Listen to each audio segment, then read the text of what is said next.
А перед началом истории хочу посоветовать вам посетить канал Синистер. На канале вы найдете множество новых страшных историй, а также разнообразные обзоры на жуткие события и явления со всего мира. Также на канале выходят мистические аудиокниги известных писателей, которые не оставят вас равнодушными. Переходите по ссылке и наслаждайтесь отличным контентом. Ссылка в описании и в комментарии. Я, вздрогнув, проснулся от еле слышного стука во входную дверь и непонимающе уставился в темноту. Это была одна из тех беззвездных зимних ночей, когда мрак, становясь густым и осязаемым, окутывает еще скованное сном сознание, не позволяя мыслить логически. Никто в здравом уме не встанет из-под теплого одеяла в объятия остывшей за ночь квартиры, чтобы узнать, кого же это принесло на порог в 3 часу ночи. Но я почему-то встал. Медленно мои пальцы двигались вдоль стены в поисках выключателя, так и не обнаружив его. Хотя, казалось бы, в этом маленьком помещении все давно было заучено наизусть.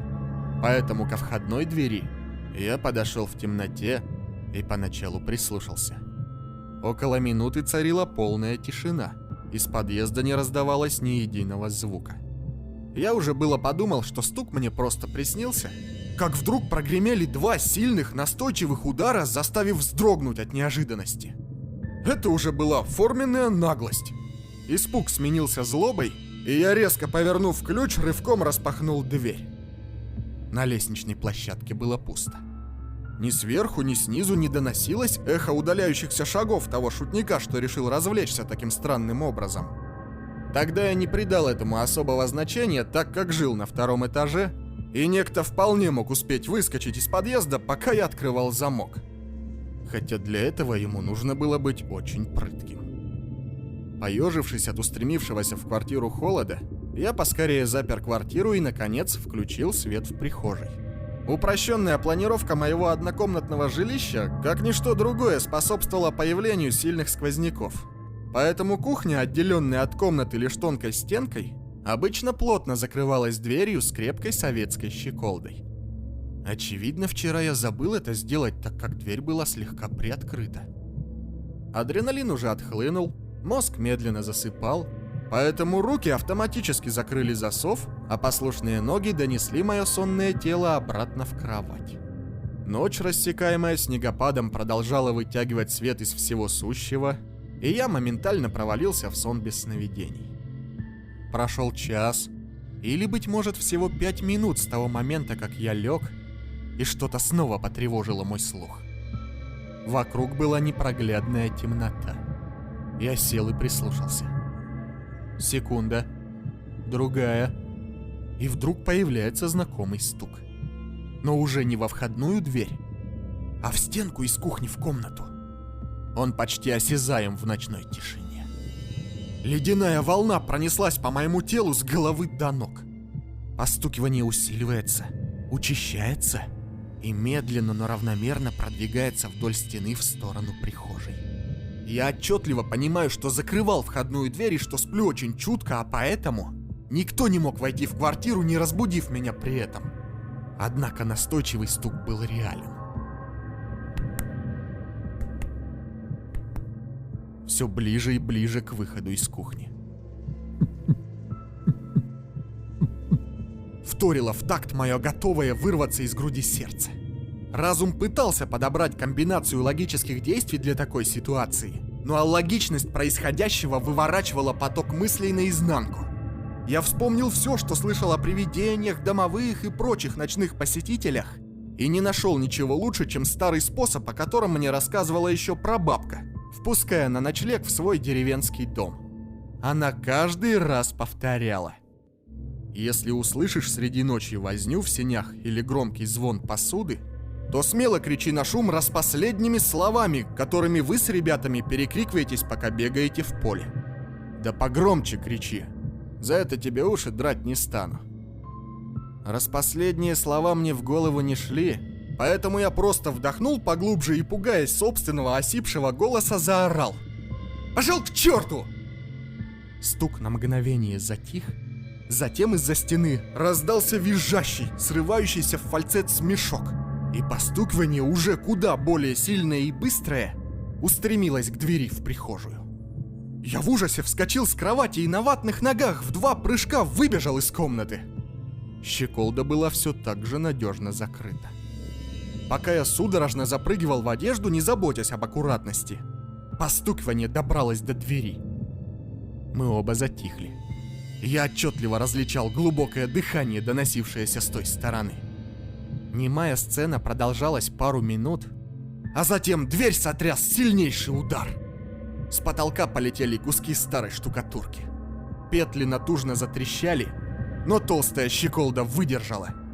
Последовал еще один удар, затем еще, но уже в окно. Загудели стекла, открылась оконная рама. Я, окончательно теряя здравый рассудок, одним прыжком выскочил из квартиры и бегом понесся во тьму пустых улиц, слыша вместо эха своих тяжелых шагов лишь леденящий душу теряющийся в воях холодного ветра. Весь остаток ночи я бездумно бродил по району, греясь в подъездах и шарахаясь от каждой тени. Долго находиться на одном месте не получалось. Подсознание, будто издеваясь, улавливало любые мелкие звуки и трансформировало в отголоски постукивания, снова и снова гоня меня прочь. Вскоре забрезжил поздний декабрьский рассвет, а за ним показались сонные собачники со своими не по времени бодрыми питомцами. Люди стали стягиваться к парковкам и остановкам. Город ожил. Вся эта обыденная серая суета вернула меня к ощущению реальности, а ночные страхи отступили. Остался только осадок от собственной глупой трусости и сильное желание поспать. Несмотря на это, мне совершенно не хотелось идти назад. Иррациональный испуг прошлой ночи еще действовал, но здравомыслие подсказывало, что мой дом — это моя, черт возьми, крепость. Нужно предпринять попытку доказать это в первую очередь самому себе. Медленно, растягивая каждую секунду пути в нечто несоразмерно долгое, я возвращался. Дорога длиной всего в пару кварталов заняла почти целый час. По мере моего приближения к собственному жилищу, тревога все усиливалась.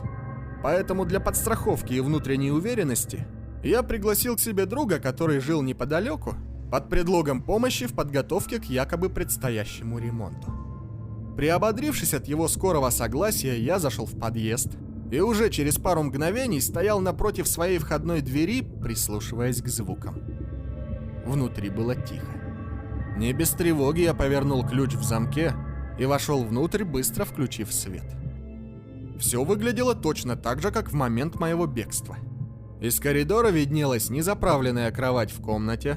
По полу тут и там были разбросаны какие-то вещи, которые я уронил, пока в спешке собирался. Кухня осталась заперта. Глубоко вздохнув, я медленно отодвинул щеколду, стараясь сделать это совершенно бесшумно.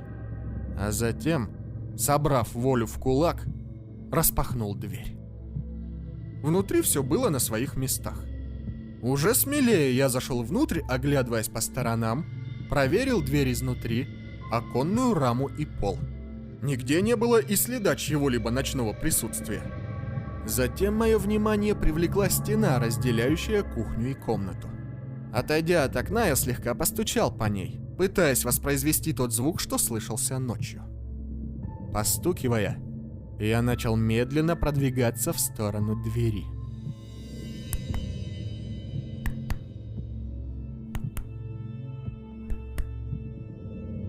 «Пошел к черту!»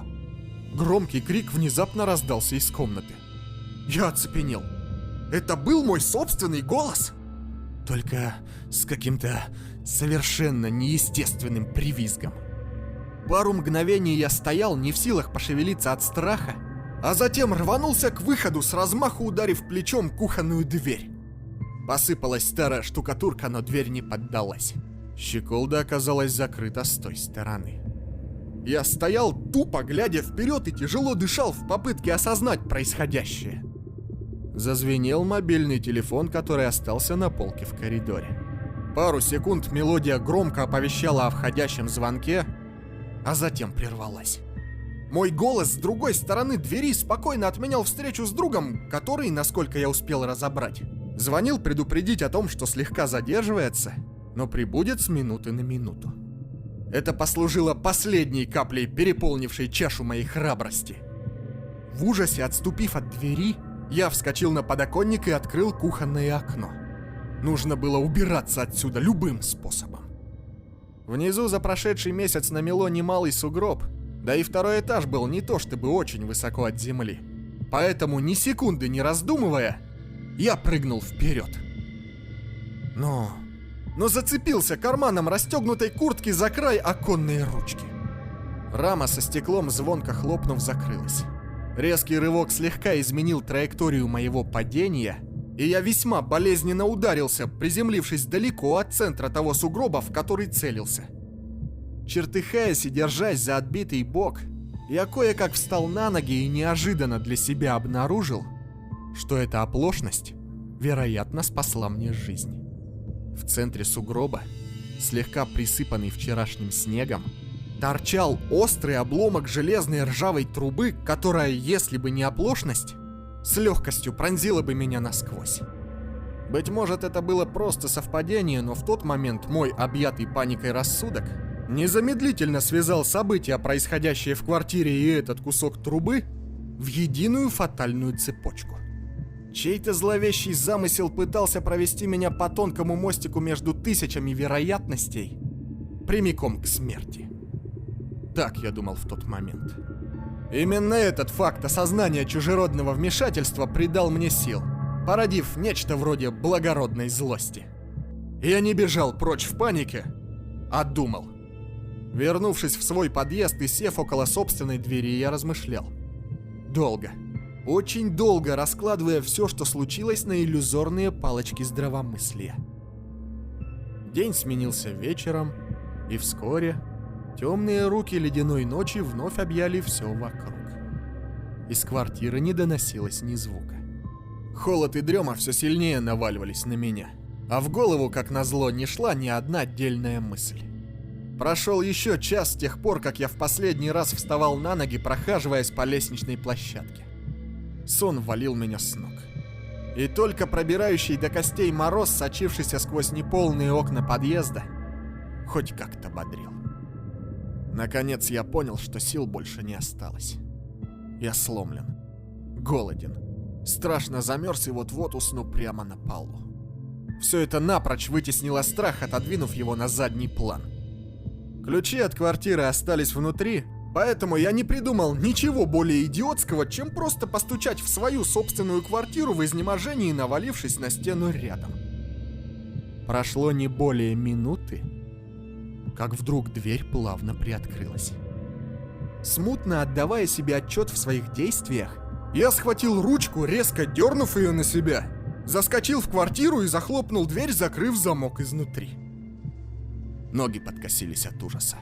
Я сидел в кромешной темноте коридора, тяжело дыша, ожидая своей участи.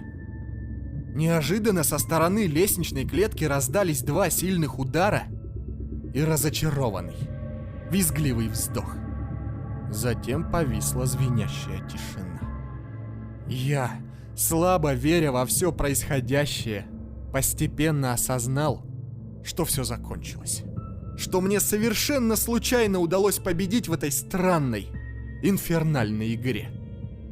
А затем услышал слабый стук в дверь. К соседям напротив.